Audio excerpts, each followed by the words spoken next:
Nice to see everybody.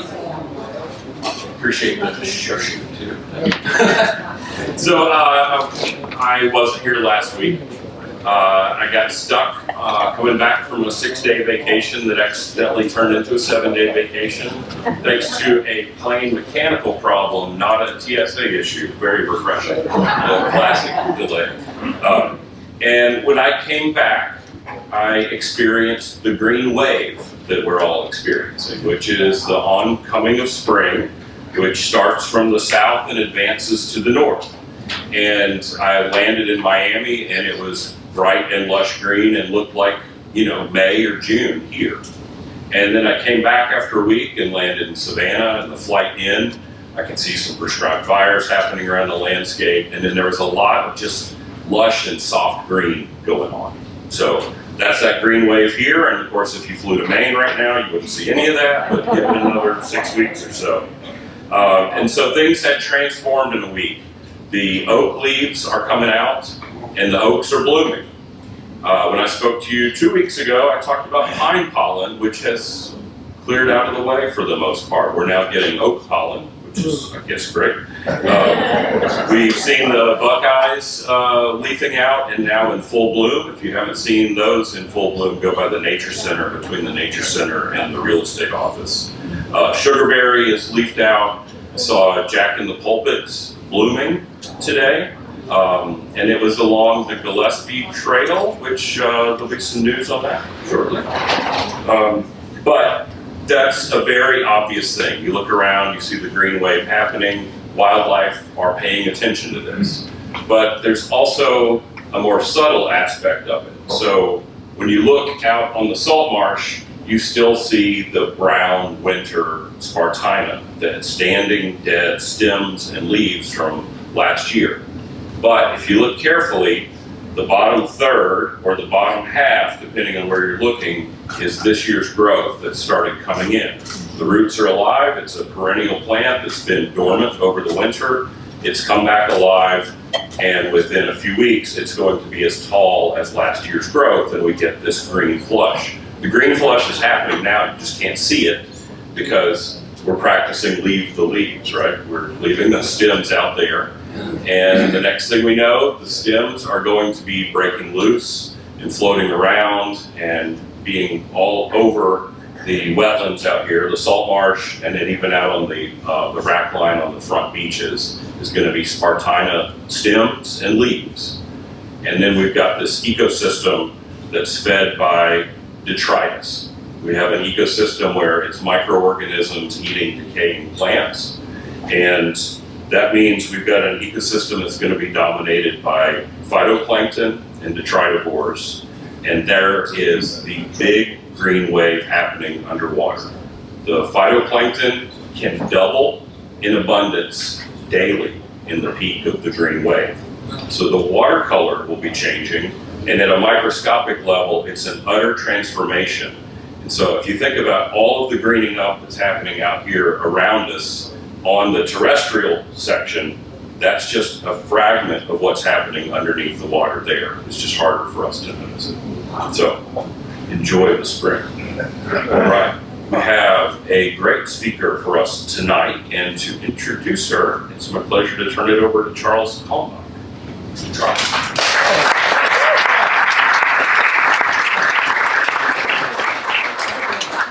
Thanks, Andy, and thanks for pronouncing the end of pine pollen. Well, as a community that lives in and with nature, it's oftentimes we speak about issues of restoration and conservation. Frequent subjects, of course, are the salt marsh all around us and the longleaf pine that we've been planting as members for over 3 decades across the island. But our members are also involved with taking those conversations about conservation and restoration across the country to other ecosystems and even abroad. I'm thinking, for example, of restoring the commercial and sports fisheries and police to the long prairie in the Midwest. 10 years ago, our speaker tonight, Allison Fox, introduced us to yet another ecosystem that's under restoration. The short prairie. Now, I've read from conservationists that some of them believe that in order to get a fully functional short prairie ecosystem, you need an area of something like 5,000 square miles. And unfortunately, there are only 4 such habitats around the world that have the potential to do that. But one of them is in Montana. As we learned on our last visit, American Prairie has marked off 3.2 million acres along the Upper Missouri River as its area of focus. And just to put that in context to us, the entire Ace Basin supposedly has 1.6 million acres. So we're talking about an area in Montana twice as large as our friends up the street. Wow. So Allison Fox is a native of Vermont, and she fell in love with the Upper Plains during a visit to Montana in high school. Again, as a good Vermonter, she studied at Dartmouth College, went to the Georgetown University School of Business, and focused on nonprofit management. She joined American Prairie in 2007 and stepped up as its president and CEO 9 years ago, I guess. So it's a pleasure to welcome back to Spring Island Allison Fox for an update on what they're doing in American Prairie. Yeah.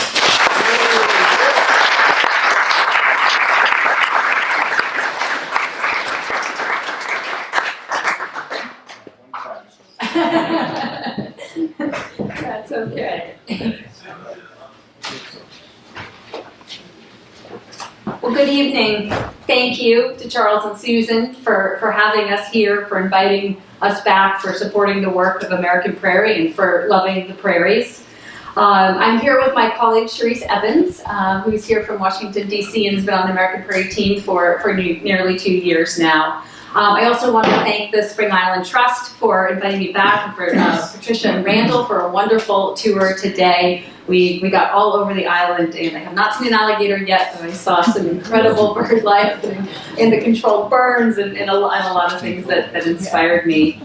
I'm going to start tonight with a clip from a 60 Minutes piece that ran about 4 years ago. It's filmed and ran about 4 years ago. I'm not going to play the full 13-minute segment. You can find that online. But this is one of their shorter 3-minute clips called Overtime. And I'm going to do it because it brings the landscape and the wildlife of Montana into this room in South Carolina.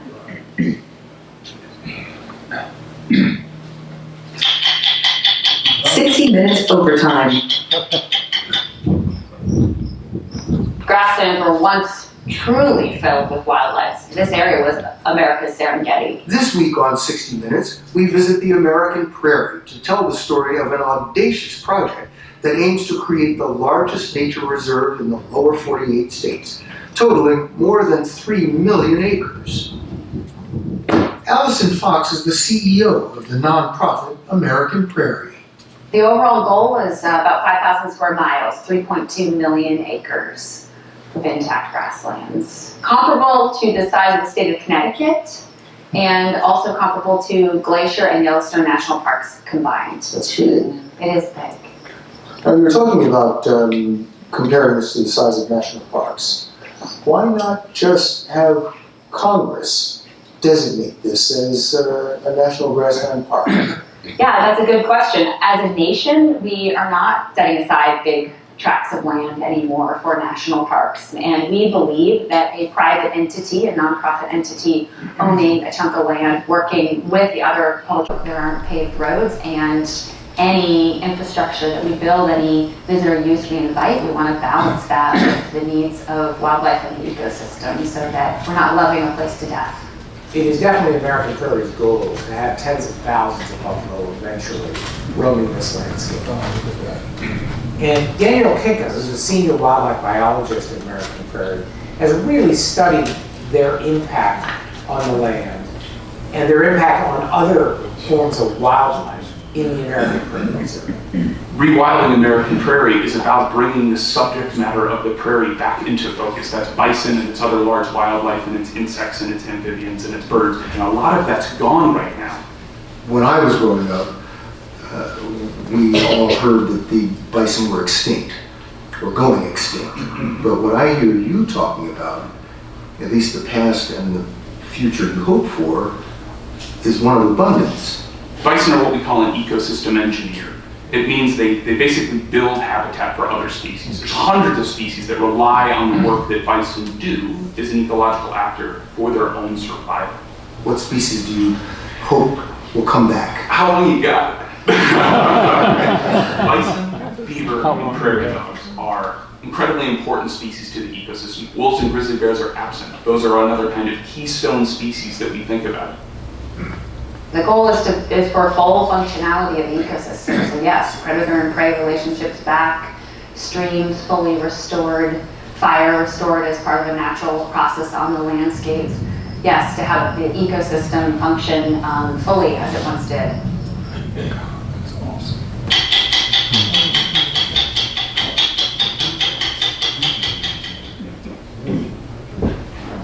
So this is the northern Great Plains. It's vast and humbling and quiet, and it seems like it extends forever, and it isn't under threat, but it is under threat. And it once was just filled with wildlife. So I like to start these talks with, why do we do this work? Historically, we have some great images to demonstrate why we do this work.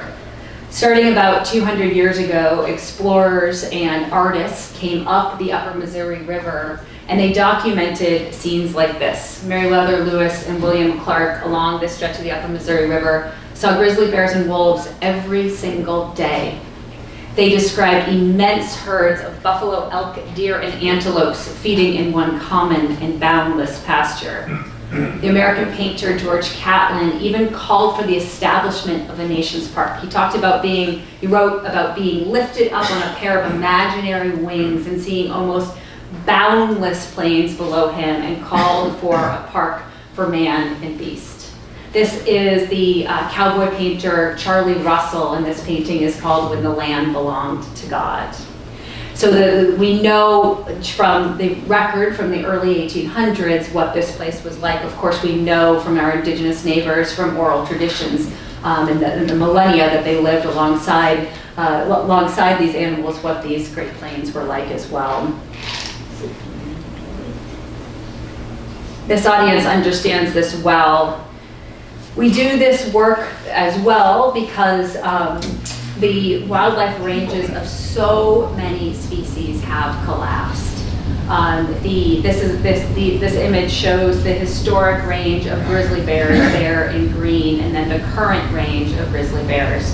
The historic range of the American bison, once estimated to be 30 to 60 million across the entire continent, reduced to less than 1,000 animals in Yellowstone National Park, and just these fragment herds in the hundreds or the thousands left across the Great Plains region. Temperate grasslands are a misunderstood and sort of maybe underappreciated biome, but in fact they are the most threatened and least protected. So we know what the status of our rainforest. Most people do not know that less than 5% of temperate grasslands are in any form of permanent protection. The good news, and Charles mentioned this, is that there are, according to the IUCN, the International Union for the Conservation of Nature, there are 4 places left on the globe where a temperate grassland ecosystem is intact enough to restore that full ecosystem functionality. There's really good conservation going on in each of these places, and we know those projects, those are sister projects, but the largest one going on in the Northern Great Plains and in North America is certainly American Prairie. We do this work because we believe that wild nature and wildlife deserve a place on this planet. And I found this study of the biomass from something called the Weizmann Institute for Science. And what they found was that in 1850, if you took all the biomass on Earth, 85% of it was wildlife. Today, it's 6%. And 94% is livestock and human beings. Temperate grasslands also sequester carbon. Prairie root systems are extremely deep. You can see they're as deep as this fellow is tall. And so about 40% of the carbon that's sequestered in North America is sequestered in our grasslands. It's fireproof, wildfire-proof carbon storage, because wildfire rips through, it does not impact those deep root systems. So these native prairies where that carbon has been stored for years and years and years are incredibly valuable, and most of them across the interior of the United States have been plowed up.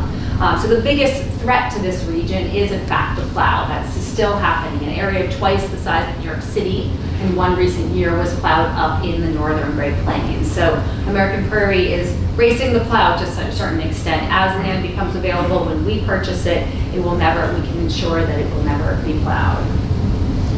So the video talked a little bit about American Prairie's model, but I'll dive into that much deeper this evening. First of all, for those of you familiar with Montana, you've likely been to Yellowstone or Glacier in the northwestern part of the state. Maybe some of you have been to the northeastern, north central part of the state, but this box here you see is the region where American Prairie works. And that is the Missouri River, and that's showing the dammed portion of the Missouri River, the Charles M. Russell National Wildlife Refuge, which is in Fort Packard. So that's where American Prairie works. And the model is to assemble 3.2 million acres, 5,000 square miles, somewhere around there. It doesn't have to be perfect, but that's what conservation biologists say you need for a fully functioning ecosystem, for migrations, for fire, for flooding, for grasshopper eruptions, for all these things that impacted the ecosystem to happen again. And American Prairie does this following three pillars, three simple yet very complex pillars. First, we assemble the land. Second, we restore biodiversity and restore the habitat. And third, we welcome the public. And this is a good place to make really clear that American Prairie does not do this alone. We do this with our ranching neighbors who lease from us. We do this with the indigenous nations who are in our area in Montana are incredible stewards of this land. We do this with other science partners, NGOs, universities, and federal and state agencies. But really what makes American Prairie unique is our commitment to assembling this land by purchasing it, by purchasing private land and leasing associated public acres. So this is not a strategy of conservation easements, it's a strategy of buying the land. So there are a lot of colors on this map, but what you see here is after 48 purchases, the lands in blue are the lands that American Prairie owns and leases. We own the dark blue, we lease the light blue. Those parcels are affiliated with the darker blue parcels, and that right there is 600,000 acres next to the existing 1.1 million acre Charlie Russell National Wildlife Refuge. So ultimately, American Prairie will assemble about 2 million acres next to the 1.1 million acre wildlife refuge, and that's how we get to the 3.2. So about a third of the way there, 600,000 towards about 2 million acres is where we are in that. The way that land ownership works here is ranches are marketed with both their deeded properties and the associated leases that are from the Bureau of Land Management, which is under the Department of Interior, and the state. So when you buy a property like that Anchor Ranch you see sort of up in the northwestern part, we bought that last year, and that whole thing was one purchase. So we purchased that dark blue land, and then the leased land came with that as part of that. So last year we had a banner year. We did 6 acquisitions and closed on 78,000 acres, which was our best year since we bought Timber Creek in 2012 in one purchase, and that's about 150,000 acres. So American Prairie is not assembling a national park. And we will not be a national park. I mean, I think that became clear in the 60 Minutes piece. But I put this slide up here because this is the 55 national parks in the lower 48. And if you stacked our 605,000 acres against all of these national parks, we'd be the 10th largest in the lower 48 already, just the amount that American Prairie owns and manages. I also put this up here because American Prairie is really fortunate to partner with the filmmaker Ken Burns. And I love, of course, American Buffalo that he did recently, but I also love National Parks, America's Best Idea. And what I took away from that series was that it was a group of, it was across our national park system, it was individuals and small groups of people who loved a landscape and advocated for its protection.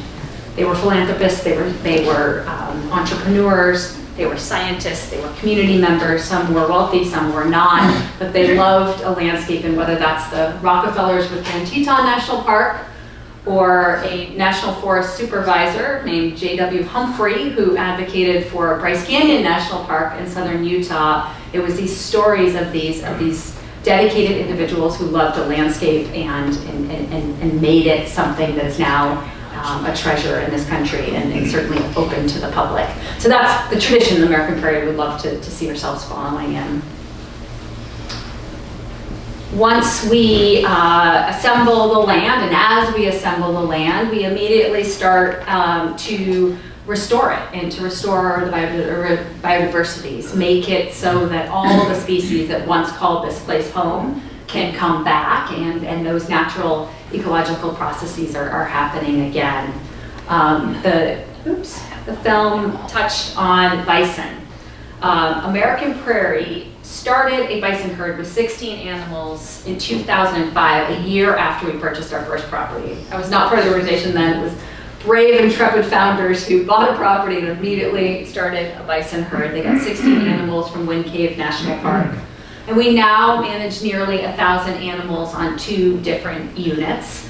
And we manage them with a low carrying capacity so that they stay home and within the fenced area. But we're talking very big fenced areas. They're on 46,000 acres. So one herd's on about 30,000 acres, and the other is about 20,000 acres. So these are really, really big areas that these bison have to roam, and we're already seeing the ecological impact of those animals.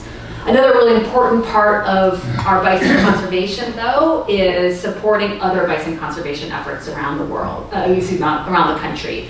So we work with an organization called the ITBC, the Intertribal Buffalo Council, and they help source bison for different herds, so that for their cultural and their food sovereignty herds. And so we have transferred about 680 bison to a number of tribes. We've helped tribes start herds. We've exchanged genetics. We now have Yellowstone genetics in our herd because we did exchange with our animals. So it's a really important part of the bison conservation work we do. Danny also mentioned another keystone species that we work on, and that's beaver. These prairie rivers, prairie streams are really ribbons of life in a very dry and arid place, and getting beaver back and all the benefits to the stream corridors, to the water table is extremely important. And so we've worked with volunteers from Montana Conservation Corps to build beaver dam analogs. So we built 15 miles of stream, these structures that look like beaver dams to encourage the flooding and bring the beavers back and welcome the beavers home. So you can see that down here in the corner. These rodents, these small, couple pound rodents, prairie dogs, not loved by everybody, but extremely important ecologically. Prairie dogs have been reduced to about 2% of their former range. And there are more than 100 species that depend on prairie dogs. Whether you're a burrowing owl or badger that lives in its home, or you rely on the prairie dogs to mow down all the grass in their towns and the fresh shoots come up, or you're one of the species that eats a prairie dog, sometimes called the Snickers bar or the chicken nugget of the prairie. They're extremely, extremely important. And so prairie dogs, though, are susceptible to bubonic plague, which came over in fleas on ships from Europe, apparently. And so we do flea mitigation. We also mow the edges of prairie dog towns to encourage the prairie dog town growth. And so we've got about 3,000 acres of prairie dogs, and we would love to see the black-footed ferret back on these lands at some point. The black-footed ferret is the most endangered land mammal. Yeah.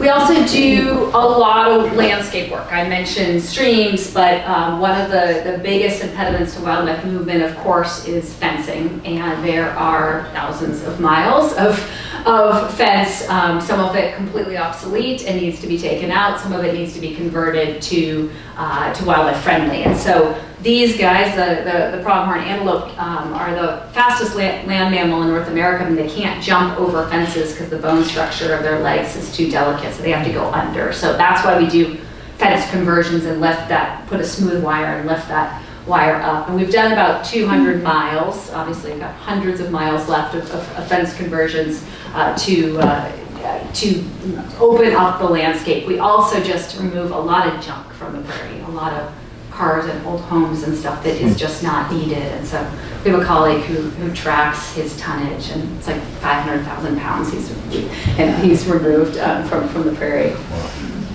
We also recognize that what we do on American Prairie's lands in terms of habitat and wildlife tolerance is only has so much impact, even though we have 600,000 acres. So we have a program where we work with our neighbors. We call this program Wild Sky. And we come together with our neighbors, and we basically pay for wildlife tolerance. We say, you want wildlife, we want wildlife. You're afraid that some wildlife might be impacting your operations. Let's mitigate that. Let's see if that's actually the case. And so through a program called Hammers for Conservation, we pay for images like this. You got a grizzly bear? That's $500. You got a mountain lion, that's $500. We cap it every year for individual participants. But what it does is it provides a little extra income to our neighbors, and it creates a conversation around wildlife and the fact that these species are using these places and not causing any problems. We also do some cost sharing on things like range riding. So a range rider is someone who goes out on horseback riding along with the livestock, and that human presence decreases the possibility of some sort of conflict. And so we had started this range riding program on the far extent of where we work with a neighbor over there, assuming that when grizzly bears came back off the Rocky Mountain front, down the Missouri River corridor, this is where they come, and that is indeed it. And that happened 2 years ago. So we've now had multiple grizzly bear sightings in the Missouri River breaks. I mentioned earlier that we do quite a bit of work with tribes, and we recognize that the land that we now steward was originally called home and cared for, and in many cases still stewarded by the Ami and the Dakota and the Sioux and the Blackfeet and the Chippewa and the Chippewa Cree and the Little-shelled Chippewa. And so a lot of the conservation efforts in our area, the species efforts, have been led by tribes as sovereign nations. They can do their own thing on their lands. And one really great example of that is a program that they did with our partners from the Smithsonian, where they brought back the swift fox. The swift fox is about the size of a house cat, and it was reduced to, wiped out off of about 60% of its range. And that was, nobody was intentionally getting rid of the swift fox, but they were targeting rodents and other coyotes and other animals, and the swift fox were eliminated from a number of places, including our area. And so starting in 2020, the Ani and Dakota and Smithsonian and other partners went to Colorado and Kansas and Wyoming, where there were stronger populations, healthy populations, swift fox, and brought them every year, 30 at a time, up to reservation lands, collared them to see where they were going.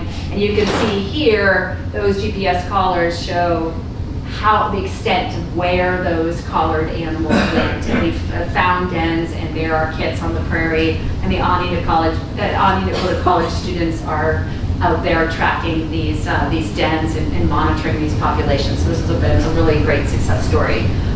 The Ani Dakota who live on Fort Belknap have also have a bison herd, and they have black-footed ferrets on some of their lands as well.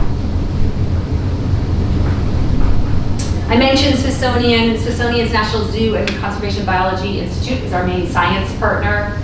We provide for them this big living laboratory, and they provide world-class science for us, science that informs our management plans. They've done studies migration studies, the long-billed curlew. They're looking at grazing patterns with cows and bison on our lands. We don't have bison on all of our lands. We have cows on a lot of our lands, so that gives an opportunity to study that. And so they also work with a lot of federal and state agencies, the universities in Montana, and bring a lot of people out under their umbrella to do studies on American Prairie. Third pillar is really welcoming the public. We firmly believe that to know a place is to love it and to have the desire to protect it. And so it's important to us that people can come out and access this landscape. Public access is a huge thing in Montana. Access through private lands to public lands, access to public lands. That access is shrinking in the West and shrinking in Montana. And the fact that American Prairie as a private landowner is just saying, come on, anytime. Come out, camp for free, stay wherever you want. And so we've got thousands of people, 6,600 visitor nights at our huts and campgrounds last year. People are hunting, they are floating the river, they're bird watching, of course, they're stargazing, they're land snorkeling. They're out there all the time, and they're deeply appreciative of these experiences in American Prairie, whether they're howling with the coyotes at night or searching for dinosaur bones. We have, of course, old notebooks, just really rustic notebooks in each of our facilities, and to read the journal entries is a real pleasure for our team. These are some of our facilities. We were able to put up teepees that we have rented from a gentleman on Fort Belknap at our campground. So there's our new offering to stay at the teepees.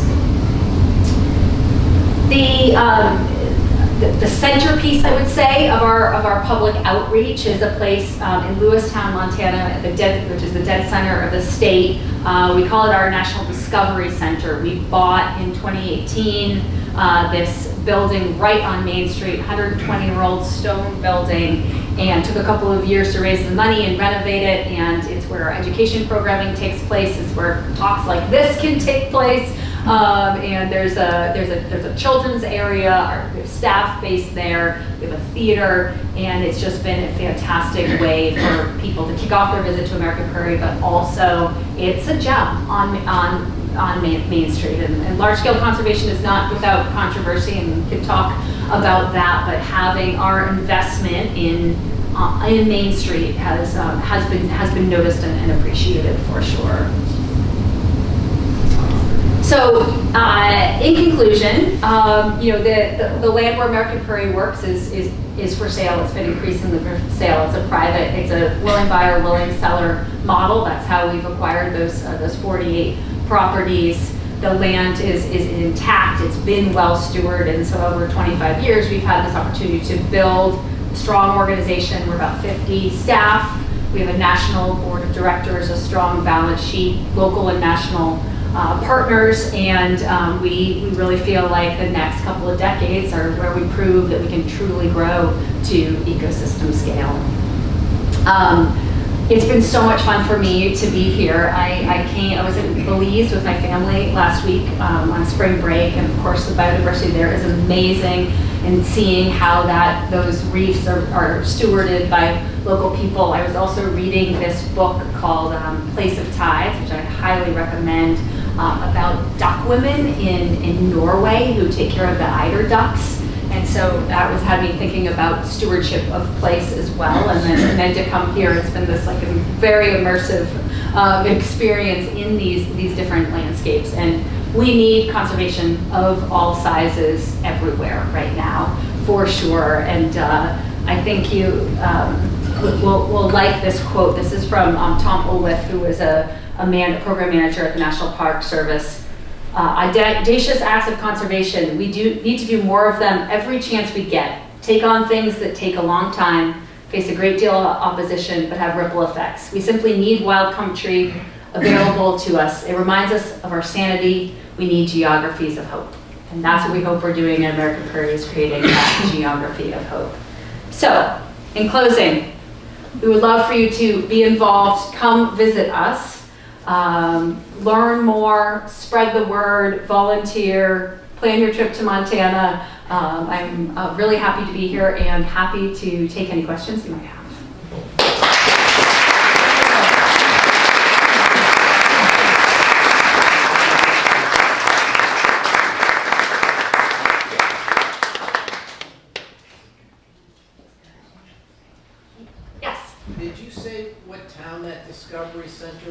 It's in Lewistown. Yeah, Lewistown, which is literally the dead geographic center of the state, about 2 hours north of Billings. So why are conservation easements not part of your aggregation strategy? What makes them less desirable? What makes them less desirable is we want consistent management. When we look, down the road, we want really consistent management. So it's going to be complicated enough, I would say, to figure out how American Prairie, as a private landowner owning about 700,000 acres, leasing about 1.4 million next to an existing wildlife refuge, what that management with the state of Montana, BLM, U.S. Fish and Wildlife Service, and American Prairie as a private entity looks like. So I don't think we would rule it out, and we certainly have some conservation easements on our properties. We have not, we've bought properties with conservation easements on them. We've also put a couple of on various properties for often because a funder required it or in the early days, but we don't want to encumber our properties right away either. Yeah, I might imagine that with conservation easements of private land, you get proselytizers too, who would really get behind your mission and talk it up.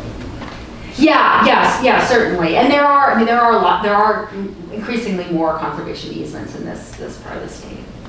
We're just gonna kind of move this way. Yes, and thank you. How much do you have to manage the land, like prescribed burns and that kind of thing versus just letting it be? Yeah, it's a good question, and one we sort of are debating all the time, because a lot of the properties we buy are leased to cattle operations, either the person we bought from or a neighbor. And in that case, we're putting in place a conservation-oriented lease and certain practices, keeping cows out of riparian areas, changing out fencing, doing those kinds of things. But the properties that we are most actively managing are the ones with the bison herd on it. So we do the most expensive thing would be to have to reseed a lot of native prairie, and we don't have to do that. We've reseeded about 2,000 acres.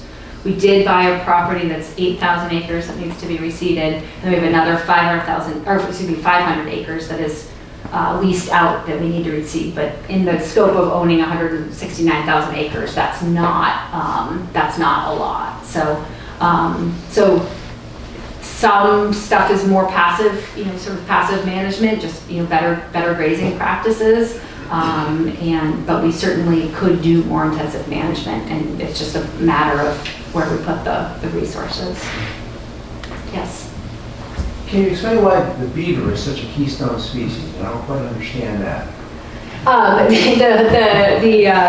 The beaver, dams up the creek and creates flooding, and the flooding is what makes the cottonwoods generate and makes all the vegetation come back. And what's happened with a lot of these prairie streams is the banks have become very degraded, sometimes because of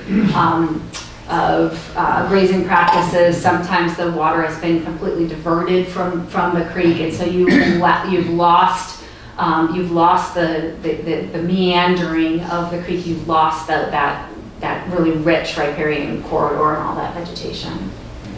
Go over here. You mentioned you had some Yellowstone genetic material in your herd. Yeah. How robust is the bison genetics? Is there a threat to bison because their genetic pool is so small, or is it pretty widespread and diverse? Yeah,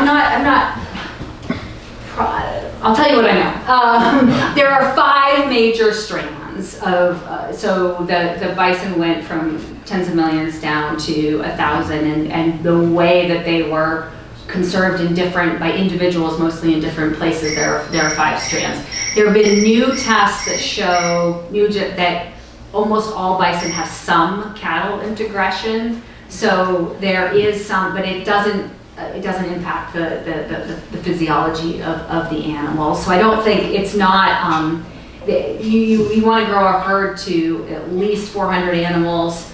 more like 1,000 to make sure you have enough genetic diversity, but it's not a huge threat to the species, but we want to create as sort of gold standard a herd as we can. Thank you. Here. So during mating season, do you bring together the two herds that you have on separate plots of? No, they're just with I think it's about 450 and 400 of the two. Yeah. You mentioned that large scale, I guess, land acquisition, that presumably yours, is not without controversy. So what is the controversy? Controversy is change in land use, essentially. Where we're working has been in primarily cattle ranching for well over 100 years, and American Prairie is coming in as a landowner and saying, yes, there's still a lot of grazing of these lands and still a lot of cattle grazing, but our ultimate goal is a wildlife reserve. And so even though this is a fair market transaction, we're paying fair market value, we're getting the properties appraised, it's a public lands ranching is a very, very hard business. And those ranching families have, the population's been declining in these counties for a long time, and there's been a lot of consolidation, and the supply chain is squeezing squeezing, and so we're change. Does that? When you say public land ranching, you mean that ranchers are leasing land? Yes, yeah, thank you for that clarification. Yeah, so ranches that depend on those public land leases as part of their business model. And why are they getting squeezed because the lease rates are going up, or the government's charging them more, or what? No, it's just those big tracts of public land are often not the best grazing, and so the rates that they're paying, we're paying for those public land leases are far below market value. But though that model of having to rely on those public land leases, pay those lease rates, and it being land that maybe takes 60 acres to support a cow calf. So I guess I'm more referring to how much land you need to raise an animal in this area. Okay, there. There are some billionaires in this country who have bought up a lot of ranch land all across the same area that you were in, up in the north all the way through, and they have big amounts of land. Are we talking to any of those people about how they manage their property? Maybe there's some way that you put them. Yeah, there certainly are a lot of people who have made huge investments in ranches in Montana. Less so in our area than in places where there are trout streams, and certainly we have approached some of them as donors. The property that I highlighted that we purchased, that was actually from one of the largest landowners in the U.S. and we bought it. We didn't get any sort of a discount on that, but You get a tax credit. What? You get a tax credit. Do you deal with the Bureau of Land Management at all? Oh yes, yeah. What's the relationship? It has historically been good. This administration had just told us that they're going to pull our permits to run bison on our public lands, even though we've run bison on them for 20 years. This has been a political move, and we're fighting it, and we are confident we will win in federal court. But on the ground, our relationship managing those units has been great for the 20 plus years we've owned land. Yeah. Has the Nature Conservancy been helpful to you at all? They work in this area a bit. They work all across the state of Montana. We haven't directly worked together. We support each other's. they have a different conservation model. In this area, they have a grass bank. They have a property they run as a grass bank, and they've used that to build relationships with other local landowners in order to, and they've put conservation easements on some of the properties, but we haven't collaborated on our, but we are neighbors. Could you please put that initial slide on again that listed percentages of, I don't remember. I don't know. Oh, yeah. There you go. Yes, no? Yeah. It's a list. There you go. No, it was, No, okay. no, before that. This one? That's not one. Oh, it's slow to respond. Let me do this. Maybe send her the deck. What did you say? Maybe show the deck. No, it's a list. 6%, yeah, that one, thank you. Yes. All right, there are more hands up, yes.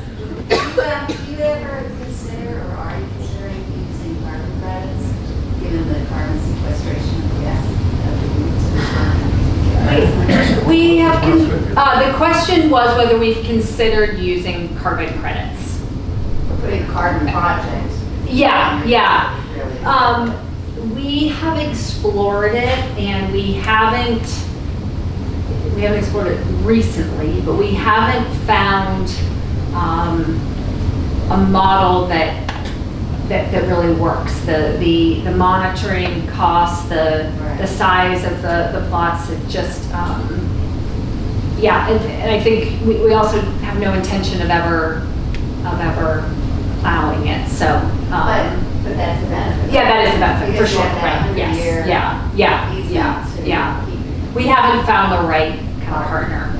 Interesting. But it is an interesting, I mean, obviously this is all funded by private philanthropy. We do have some revenue generation through through the leasing program, of course, leasing to our neighboring cattle ranchers, but, and we do have some visitation income from our facilities, but looking at things like that makes sense.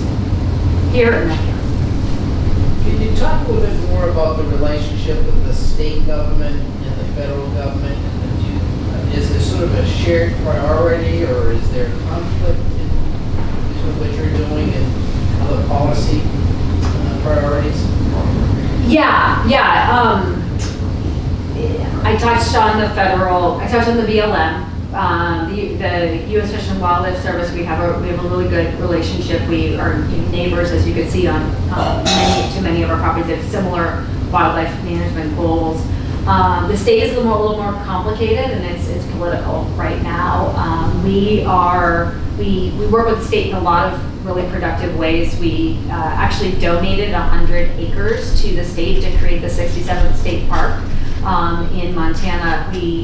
One of the ranches that we purchased had this incredible historic site where the first fort in Montana is there. The first Lewis and Clark campsite, the first dinosaur bones in the state were found there, and the 1855 Blackfeet Treaty was signed there. And there was this, the old fort was still there, a mansion was there, and we did not see ourselves in the historic preservation business, and we wanted to find a partner to help with that. And we were able to donate that to the Montana State Parks Foundation, who donated it to the state of Montana, and now they're raising the money to make that a state park.